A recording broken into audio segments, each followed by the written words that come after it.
ഞാൻ കാലടിയിൽ ഇതുപോലെ സംഘടിപ്പിച്ചപ്പോൾ ഞാൻ പങ്കെടുത്ത ഒരാളാണ്. അന്ന് നമ്മുടെ ഫ്യൂണറൽ നടന്ന ആ ദിവസം തന്നെ. സത്യം പറഞ്ഞാൽ എൻ്റെ ജീവിതത്തിൽ മാർപ്പാപ്പയെ കാണാമെന്ന് വലിയൊരു ആഗ്രഹമുണ്ടായൊരു വ്യക്തിത്വമായിരുന്നു. ഇവിടെ അദ്വൈതാശ്രമത്തിൽ സർവ്വമത സമ്മേളനമായി പോയി. സത്യം പറഞ്ഞാൽ ഞാൻ അറിഞ്ഞെങ്കിൽ ഞാനും ആ സംഘത്തിൽ പെട്ടേനെ.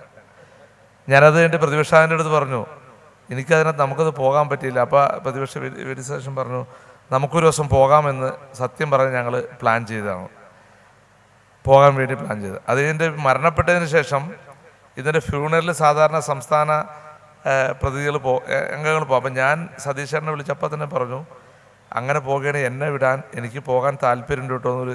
പക്ഷേ ഗവൺമെൻറ് എനിക്ക് തോന്നുന്നു റോഷി അഗസ്റ്റിൻ മാത്രമാണ് പോകാൻ തീരുമാനിച്ചത്. എനിക്ക് ചിലപ്പോൾ എണ്ണം കൂട്ടേണ്ട, പല രാജ്യങ്ങളിൽ നിന്ന് ആളുകൾ വരും. അല്ലാതെ പോയിട്ട് നമുക്കവിടെ പോയാൽ കാണാനൊന്നും പറ്റില്ല സ്വാഭാവികമായിട്ടും. ഞാനത് ഓർക്കുകയായിരുന്നു. അദ്ദേഹത്തെ കാണാമെന്നുള്ളൊരു വലിയ ആഗ്രഹമായിരുന്നു. എന്തായാലും ഇവിടെ എല്ലാവരും ആമുഖ പ്രസംഗത്തിൽ അച്ഛൻ വളരെ സവിസ്തരം എല്ലാം അദ്ദേഹത്തിൻ്റെ എല്ലാ വിഷയങ്ങളെക്കുറിച്ചും സൂചിപ്പിക്കൂ. നർമ്മത്തെക്കുറിച്ചും മുണ്ടാടനച്ചാനും മറ്റ് ഇപ്പോൾ സ്വാമിയാണെങ്കിൽ അതിൻ്റെ എല്ലാ വിഷയങ്ങളെക്കുറിച്ച് മുമ്പ് ഹൈബിയൊക്കെ നല്ലത് സൂചിപ്പിക്കുകയുണ്ടായി. തീർച്ചയായിട്ടും മാർപ്പാപ്പയെക്കുറിച്ച് പറയുമ്പോൾ അങ്ങനെ ഒത്തിരി നമുക്ക് പറയാനുണ്ട്. 12 വർഷം മാർപ്പാപ്പയായിരുന്നപ്പോൾ അദ്ദേഹം നൽകിയ സന്ദേശങ്ങളും ഉപദേശങ്ങളും പൊതുസമൂഹം തൻ്റെ ക്രിസ്തീയ വിശ്വാസികളോട്, അതോടൊപ്പം തന്നെ ആ ക്രിസ്തീയ വിശ്വാസികൾക്ക് നൽകുന്ന സന്ദേശങ്ങൾ അത് ആ ക്രിസ്തീയ വിശ്വാസികൾ മാത്രം ഉൾക്കൊള്ളുന്ന സന്ദേശമല്ലായിരുന്നു. അത് സഹോദര സമുദായത്തിൽപ്പെട്ട ആളുകൾ പോലും അത് ഉൾക്കൊള്ളുന്ന സന്ദേശങ്ങളായിരുന്നു ഓരോ വർഷവും അദ്ദേഹം ലോകത്തോട് പറഞ്ഞുകൊണ്ടിരുന്നത്. പലപ്പോഴും ഒരു വർഷം ഞാൻ ഓർക്കുകയാണ്, വിശ്വാസവർഷമായി.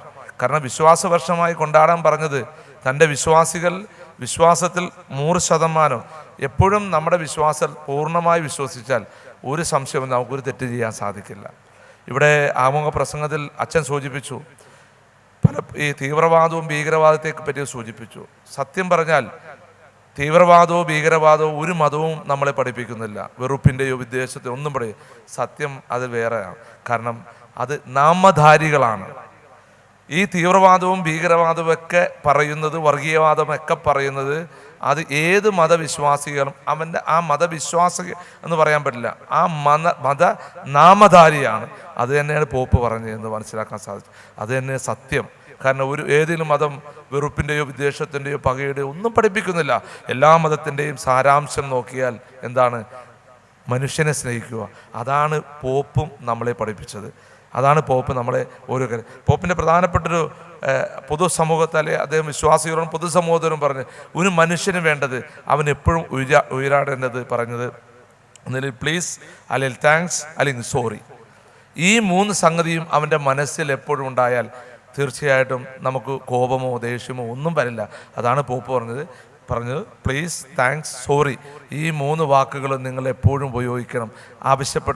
ഉപയോഗിക്കാൻ പറഞ്ഞത് തന്നെ അത് നല്ലൊരു മനുഷ്യനാവാൻ തന്നെ, അല്ലെങ്കിൽ മനുഷ്യന് വിദ്വേഷമോ അല്ലെങ്കിൽ പകയോ ഒന്നും ഇല്ലാതിരിക്കുവാൻ നമ്മളെ പ്രേരിപ്പിക്കുന്ന 3 വാക്കുകളാണെന്ന് നമുക്ക് മനസ്സിലാക്കാം. പ്രിയപ്പെട്ടവരെ, ഇപ്പോൾ യുദ്ധത്തിൻ്റെ ഈസ്റ്ററിൻ്റെ സന്ദേശത്തിൽ പോലും അദ്ദേഹം ആ യുദ്ധത്തെക്കുറിച്ചാണ് അദ്ദേഹം പറയുകയുണ്ടായി. കാരണം യുദ്ധം ഒന്നിനൊരു പരിഹാരമല്ല. യുദ്ധം എപ്പോഴും സമാധാനക്കേടുണ്ടാക്കും. അത് വലിയ പ്രശ്നങ്ങളിലേക്ക്, സംഘർഷത്തിലേക്ക് പോകുന്ന ജീവഹാനിയൊക്കെ ഉണ്ടാകും. നിരപരാധികൾ മരണപ്പെടുന്ന സാഹചര്യം. അത് ഏത് രാജ്യമോ ആര് യുദ്ധം ചെയ്താലും.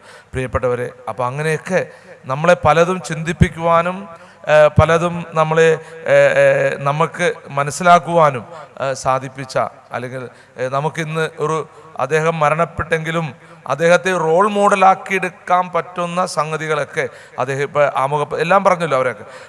ആ കാര്യങ്ങളൊക്കെ നമ്മുടെ ജീവിതത്തിൽ നമുക്ക് റോൾ മോഡലാക്കി ഈ ഫ്രാൻസിസ് മാർപ്പാപ്പയെ എടുക്കാവുന്ന രീതിയിലേക്ക് അദ്ദേഹം ലോക മനസ്സുകളിലേക്ക് ഇടം പിടിച്ച ആ വ്യക്തിത്വത്തെ എന്നും നമ്മുടെ എല്ലാ മനസ്സിൽ ഓർക്കുക തന്നെ ചെയ്യും. ആ 12 വർഷക്കാലം ക്രിസ്തീയ വിശ്വാസികളോടായാലും പൊതുസമൂഹത്തോടും നൽകിയ സന്ദേശങ്ങൾ ഒരിക്കലും അത് മായാതെ ഓരോരുത്തരുടെ മനസ്സിൽ നിൽക്കുമെന്ന് മാത്രം പറഞ്ഞുകൊണ്ട്, എന്തായാലും ഈ അനുസ്മരണ സമ്മേളനത്തിൽ പങ്കെടുക്കാനും അതിൽ വിളിച്ചതിലുള്ള നന്ദിയും രേഖപ്പെടുത്തിക്കൊണ്ട് ആ പ്രിയങ്കരനായ ഫ്രാൻസിസ് മാർപ്പാപ്പയുടെ ഓർമ്മകൾ മുമ്പിൽ പ്രണാമം അർപ്പിച്ചുകൊണ്ട് ഞാൻ എൻ്റെ വാക്കുകൾ അവസാനിപ്പിക്കുന്നു. ജയ് ഹിന്ദ്.